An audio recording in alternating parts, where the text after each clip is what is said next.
गणपते नमः। ओम नमः शिवाय। मेरे YouTube चैनल देखने वाले सभी दर्शकों को मेरा प्यार भरा नमस्कार। जो मैं आपको बताने जा रही हूँ, आप सभी दर्शक इस बात को सुन के मतलब चकित हो जाएंगे।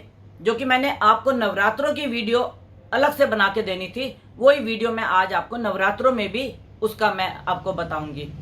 अब देखिए, जो ग्रहण है वह 8:25 पे यहाँ लगेगा और अगले दिन 15 तारीख को वह हमारे 2:25 पे दोपहर को ग्रहण खत्म होगा। तो अब आप ये देखिए कि हमारे यहाँ तो ग्रहण लगेगा नहीं, मैंने पहले ही बोल दिया था। अब जब रात को लग रहा है तो ये पश्चिमी देश घयाना, अमेरिका, कनाडा, जहाँ पे ये दिखेगा ये वहाँ के लिए है। जब ग्रहण लगने लगता है उससे कुछ दिन पहले प्राकृतिक आपदाएं होती हैं। जैसे आपने देखा कि मैंने आपको बताया था भूकंप का, और भूकंप का ये क्यों हुआ? 3 अक्टूबर को मंगल ने परिवर्तन किया केतु राशि के साथ, केतु के तुला लगन में और तुला राशि पे।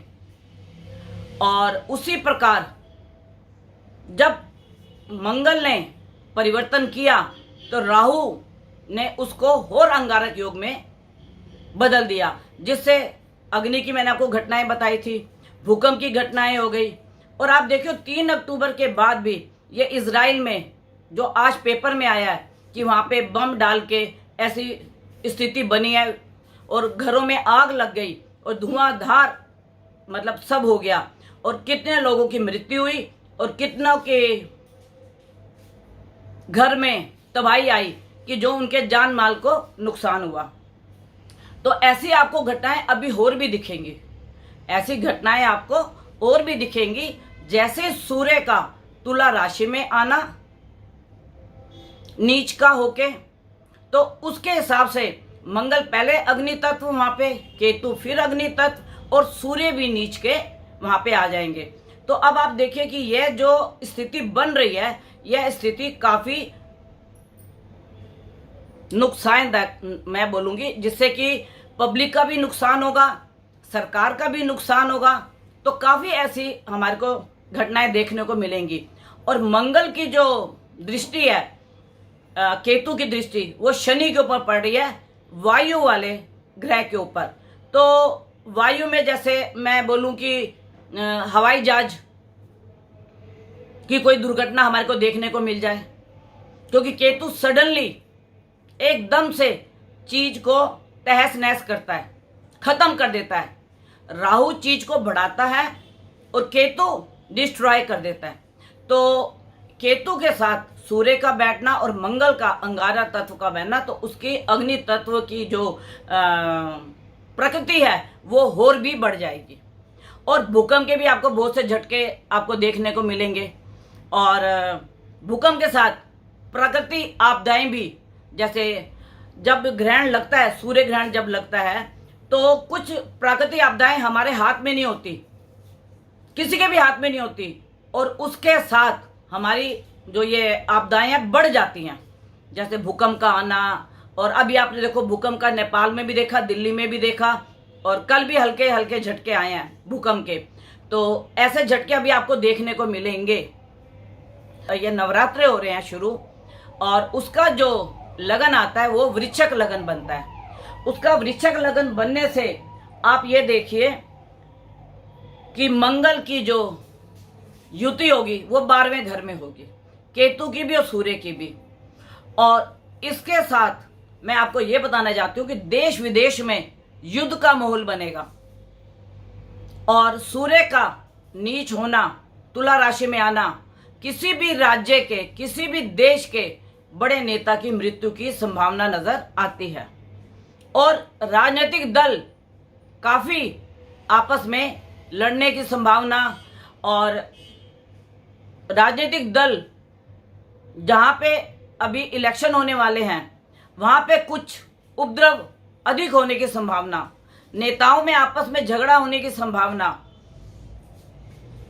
ये हाथापाई का झगड़ा नहीं होगा, ये बोली के द्वारा दूसरे पे बाण छोड़े जाएंगे, और ऐसा हो भी रहा है। तो मैं अपने सभी दर्शकों को एक निवेदन करूंगी कि देखिए, ये माहौल इस वक्त बहुत, ग्रहों की पोजीशन जो है काफ़ी नाजुक है। देश के बॉर्डर पे भी और हर राज्य में भी, क्योंकि जनता उग्र हो रही है और अपना आपा खो रही है। तो मैं अपनी जनता से एक ही बात बोलूँगी कि हमें संयम बना के रहना है और देश की आर्थिक और हर अवस्था का हमें ध्यान रखना है। और दूसरी बात, देश के बॉर्डर के ऊपर कुछ ऐसी घटनाएं हो सकती हैं, और मैंने कल भी बताया था कि जहाँ पे बाढ़ आने की संभावना हुई है वहाँ पर कुछ हमारे जवान मिल नहीं रहे, गुम हो गए हैं, लापता। अब यह नहीं कह सकते कि वह पानी में बह गए या किसी आपदा के शिकार हुए। तो आज मैंने न्यूज़ में पढ़ा था कि हमारे कुछ जवान भी ऐसे हो गए हैं। तो मैं उसके लिए भी आप लोगों को यही बात बोलूँगी, हमें यह प्रार्थना करनी चाहिए कि जिनके भी बच्चे या जिनके भी बेटे ऐसे हमारी देश की सेवा के लिए कर रहे हैं, तो हमें यह प्रार्थना करनी चाहिए कि उनको भी प्रभु इतनी शक्ति बल दे, और उनके लिए हम प्रार्थना करें कि उनके स्वास्थ्य में या उनकी लाइफ के लिए कोई ऐसी दुर्घटना ना हो।